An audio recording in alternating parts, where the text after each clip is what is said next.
Today we're talking about two things that might not be criminal, but they sure are difficult for Disney in the legal system. And we're also telling you about one thing that most certainly, totally, should be illegal for the House of Mouse. Get ready, folks. We'll tell you why CEO Bob Iger today is looking more and more like a louse.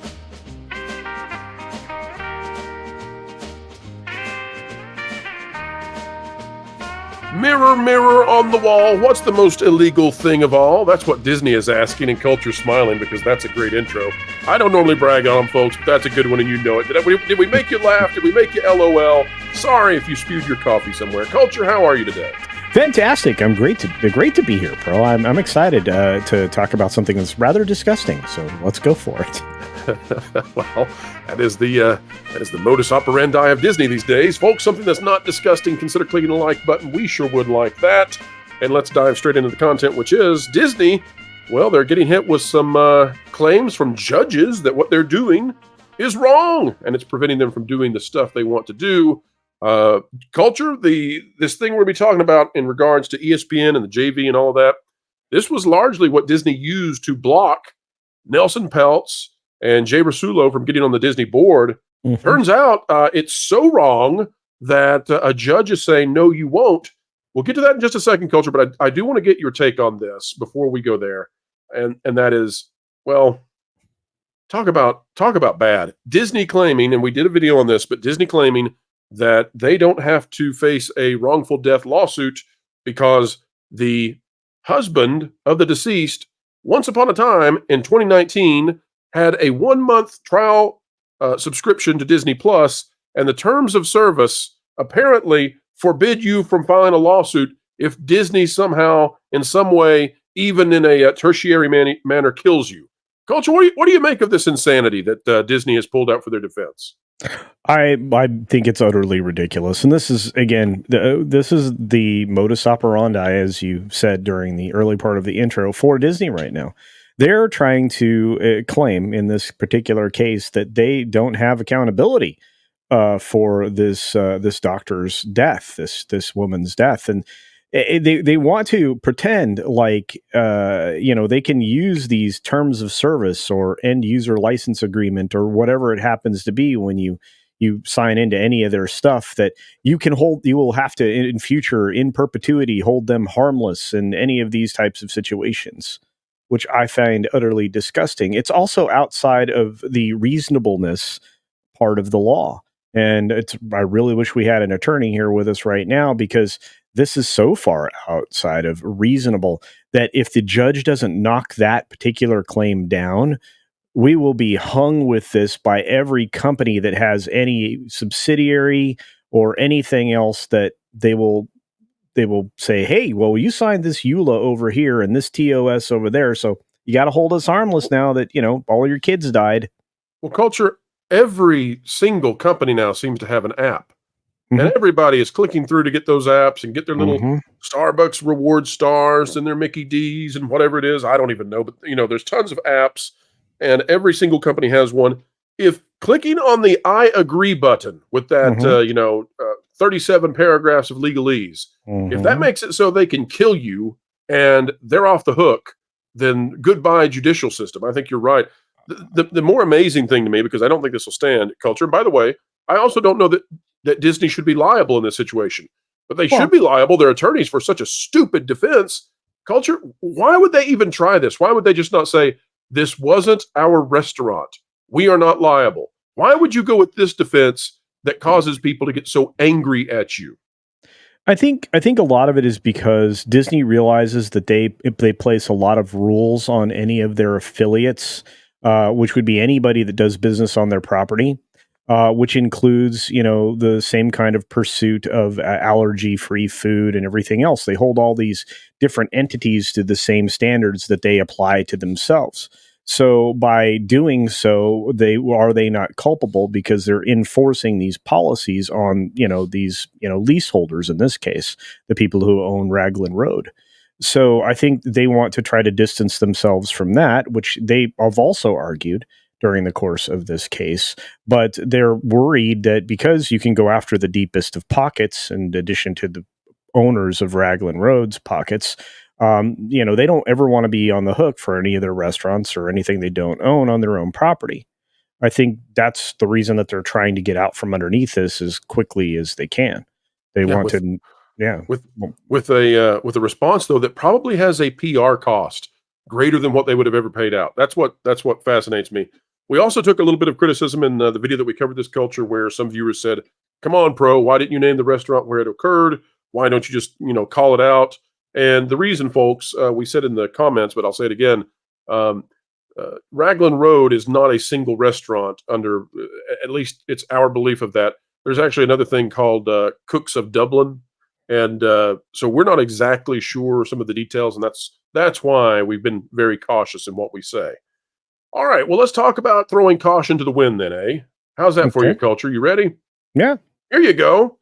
Here's the thing that Disney used to block Nelson Peltz, Jay Rasulo. This was the thing that was meant to pump that stock up and tell everybody, look at us.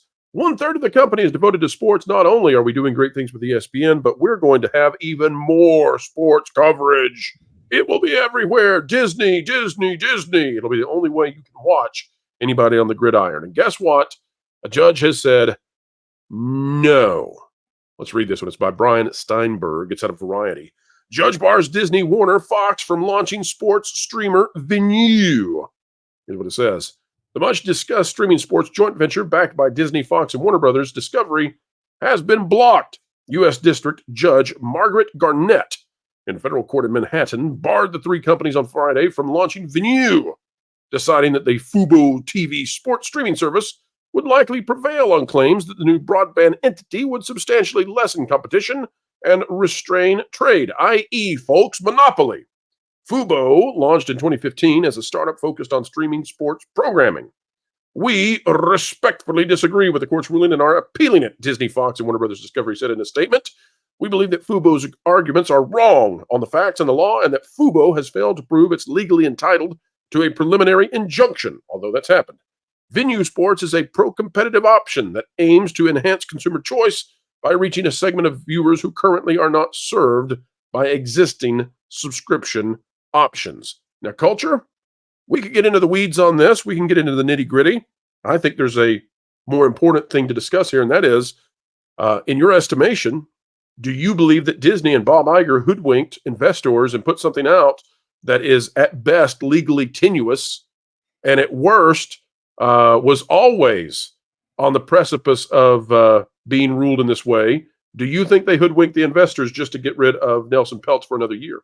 Oh, indeed. I think this joint venture was put together with a few things in mind, not knowing the outcome of what would happen with Warner and the NBA, which wasn't a positive outcome, at least not at this point. That might change in the future. But I do believe that it was there to artificially pump up the stock price and make it so that Nelson would have a harder time overcoming, whatever few supporters he had outside of the institutional investors. And I'm not sure. I mean, for that cycle, it certainly worked. But if their stock price starts creeping into the 70s again, I think he's going to have to fight the same fight all over again. And I think that this time against more adversaries.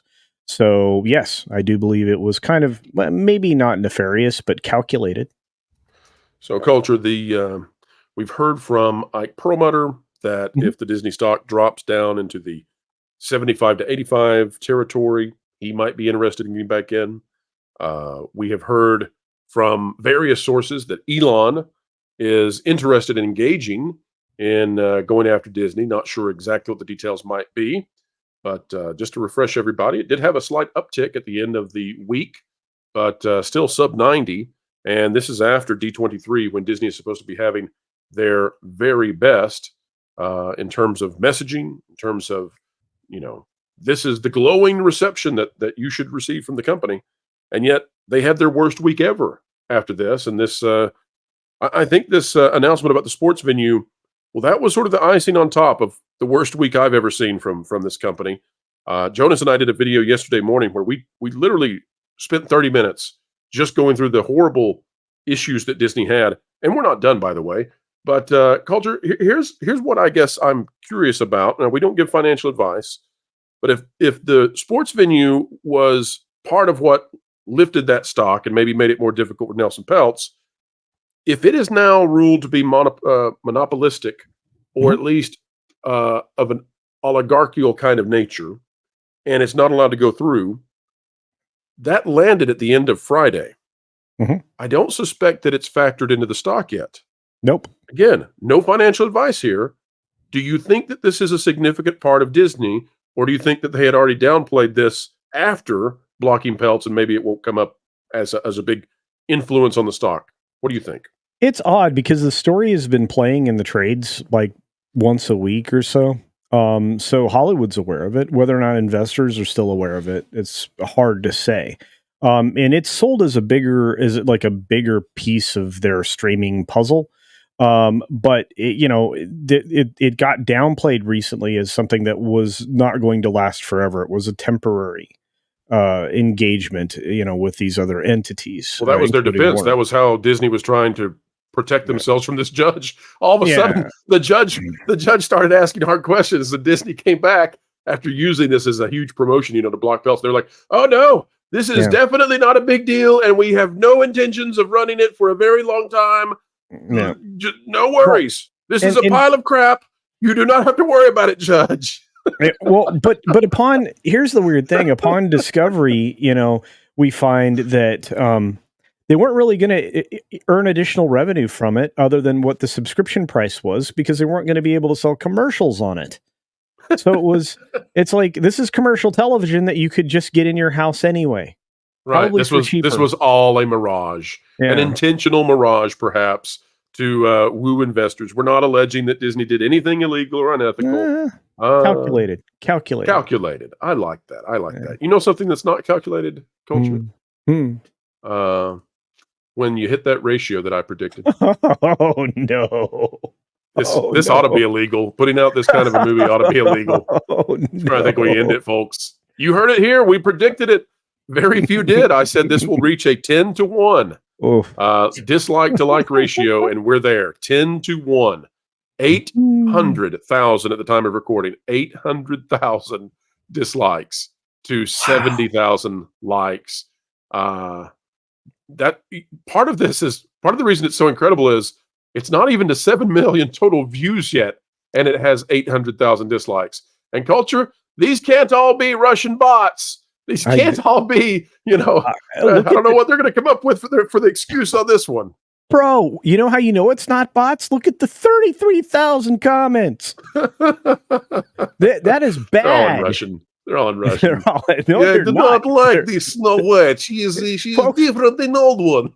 Folks, if you want to entertain yourself and you haven't voted down this video yet, you can get a twofer on this. First, you can hit the pause button the minute it starts. Second, you can make sure you hit the thumbs down. But the third, and that's as part of your twofer, you read through the comments because they're hysterical. Oh, they're comedy gold. Oh. And my, Disney, what a position to be in where this movie may actually be unwatchable.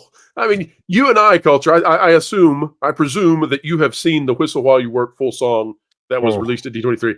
Folks, we're going to tell you, this trailer looks better than the movie. So I think it's actually Garbage Pail Kids level unwatchable, where you're actually going to be nauseated trying to stick it through this thing. I just, and all because we couldn't have people with actual dwarfism play dwarfs. We had to have this terrible uncanny valley. CGI mess. That's what we're calling it. Shoo. All right. Well, Dinklage, it's your legacy, buddy. Bob, this one's on you. You are no Walt, sir.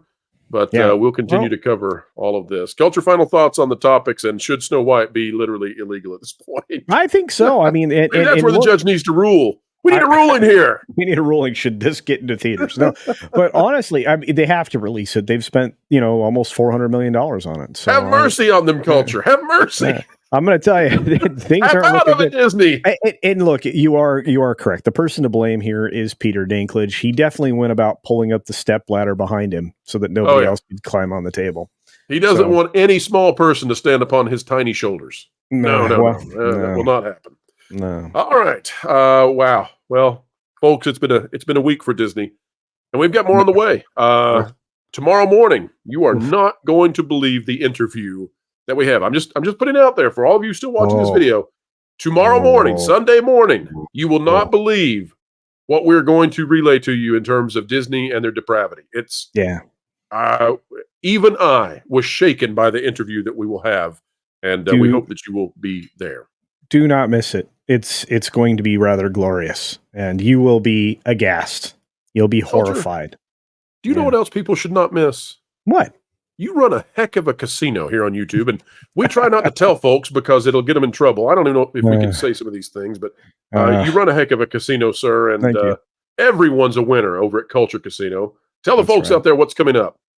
Yeah, actually, over the course of the next 2 days, I have 3 videos coming out. They're all very similar to what we just did. They're very dismal Disney, talking specifically about why they're doing bad in a given area and what's driving it.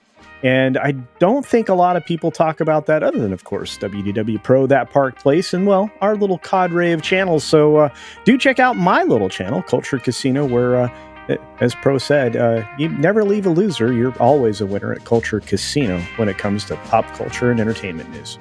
My little channel, my little... By the way, folks, I'll tell you this, too. If you ever go to a casino and they have Ziegler roulette, don't play it. There are no winners there. You are all going down. Yeah. All right. Help us not go down. Help us go up, up, up. Click that like button. Share, subscribe. Click it. Stick it to the algorithms. Hit the notification bell. Drop a comment right on down below. Let us know your thoughts. Join in on a community dialogue. Waste not that wonderful mind you have. Don't forget to subscribe to Culture Casino. And folks, until the next time, keep learning, keep growing, and keep having fun.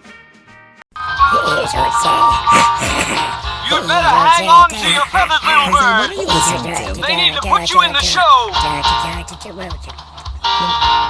What?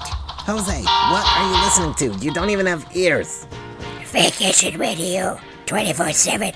Original music on YouTube. Vacation Radio. WDW Pro's Music Channel. I have no idea what you're saying. But if you want to be listening to music, you should head over to Vacation Radio 24/7 on YouTube, one of the 100 other channels WDW Pro's been working on. Oh, and I have a song for you, Jose. Jose Cowabunga. He is Jose Cowabunga. He's Jose. That one seems a little bit foreign to you.